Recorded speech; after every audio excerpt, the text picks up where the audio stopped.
Good morning. आज हम आप लोगों के लिए एक नया टॉपिक लेके आए हैं, auto sum, multiple, subtract, division in Excel sheet. यानी आप एक्सेल सीट पे कोई काम कर रहे हो या दुकान का हिसाब उसाब बना रहे हो, तो उसमें आप जो बना रहे हो तो ऑटो सम करने के लिए, कोई चीज़ जोड़ने के लिए, घटाने के लिए, गुणा करने के लिए या भाग करने का काम आज हम इस एक्सेल सीट में इस टॉपिक में आप लोग को बताएंगे। तो जिस भी तरह से मान लीजिए कुछ हिसाब कैसे कितना केजी खरीदे तो वो मल्टीपल भी करना है, तो आप एक एक करके करोगे तो समय लग जाए। तो उसका शॉर्टकट तरीका यानी एक ही साथ सब काम होते चला जाए, इसके लिए आज हम ये सारा चीज़ इसमें सीखेंगे। फिर टोटल बिल कितना हुआ वो ऑटोमेटिक ऐड हो जाएगा। ये सारी बातें आज हम इस टॉपिक में आप लोग को बताने वाले हैं।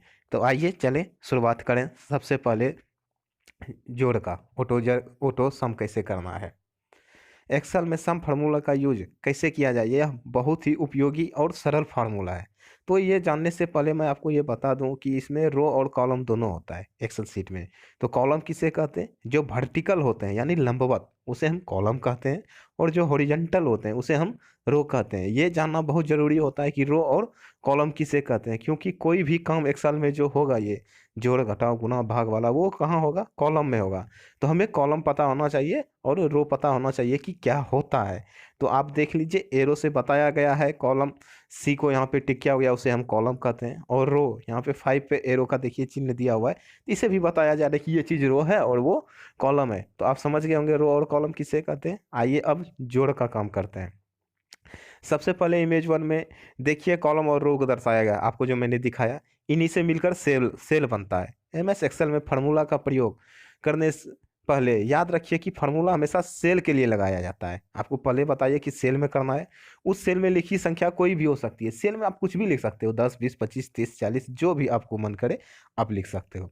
अगर आपको एमएस एक्सेल में सम फार्मूला का प्रयोग करना है तो सेल में लिखी संख्या पर नहीं बल्कि सेल पे ध्यान दीजिए। यानी आपको सेल पे ध्यान देना है, उस पर क्या लिखा हुआ है उसे नहीं देना है ध्यान। फॉर एग्जाम्पल, अगर आपको B1 से B9 तक सेल को जोड़ना है, यानी सेल B1 से स्टार्ट होकर B9 तक जोड़ना है, तो आप B10 या किसी अन्य सेल में टाइप कर सकते हैं। यानी कि आपको पहले देख लेना कि हमें कहाँ से कहाँ तक जोड़ना है।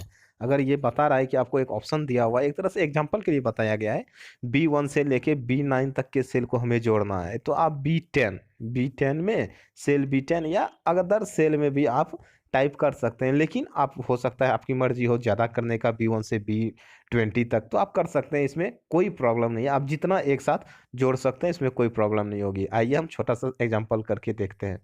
देखिए मैंने क्या किया, आप एक सेल को छोड़ दिया, यानी B1 छोड़ के B2 से लिखना शुरू किया। 1, 3, 5, 12, 44, 3, 7, 22। अब इस सबको हमें क्या करना है? जोड़ना है। तो नीचे इसके लिए एक फॉर्मूला होता है, इक्वल टू देना है, यानी जिसे हिंदी में बराबर कहते हैं। सम, इक्वल टू देने के बाद हम सम देंगे, छोटी ब्रैकेट शुरू करेंगे, जहां से जहां तक जोड़ना है। तो B2 से हमें कहां तक जोड़ना है? B9 तक। तो B2 लेके B9 लिख दिए, छोटी ब्रैकेट बंद कर देंगे। और जैसे ही आप इंटर बटन दबाइएगा, वो ऑटोमेटिक कैलकुलेशन होके दिखाएगा। जैसे देखिए मैंने एक किया हुआ यहाँ पे दिखाया गया है, 1, 3, 5, 12, 44, 3, 7, 22। इस सब को ऐड करना था, तो इक्वल टू ले लिए, सम लगा दिए, जस्ट फार्मूला इसी रूप से हो गया। तो क्या होता है? सम B1 plus B2 plus B6, कुछ छेल को भी छोड़ के हम प्रयोग कर सकते हैं। अब एम एस एक्सेल में हम कैसे घटाते हैं? तो एम एस एक्सेल में माइनस का आप उपयोग करके घटा सकते हैं। जैसे उदाहरण के लिए 10-5 कर दीजिए, आप इंटर बटन जैसे दबाइएगा तो वो घट जाएगा। एक्सेल में कोई सब्सट्रैक्ट फंक्शन नहीं है। सम फंक्शन का यूज करने के लिए आप संख्याओं को घटा सकते हैं। जिस संख्या को घटाना है उस संख्या को नेगेटिव रूप में लिख सकते हैं। तो घटाना बिल्कुल सिंपल है, आप जिसको घटा सकते हैं माइनस दीजिए, इंटर दबाइए, हो जाएगा। अब एम एस एक्सेल में कैसे हम गुना करते हैं? मल्टीप्लीकेशन। गुना करने के लिए आप एस्ट्रैक्ट चिन्ह का यूज किया जाता है। जैसे एग्जांपल के 2 × 5 × 5, कोई भी ब्लैंक सेल पे आप क्लिक कीजिए, इक्वल टू साइन टाइप कीजिए, उसके बाद 2 × 5 × 4, वो स्टार रूप में आपको चिन्ह दिखेगा, गुना वाला नहीं दिखता है। स्टार वाला आप बटन देखिए, वो 2 *5 *4 वाला बटन दबाइए और इंटर बटन कर दीजिए। जैसे इंटर प्रेस कीजिएगा, आपको 40 ऑटोमेटिक गुना होके हो जाएगा।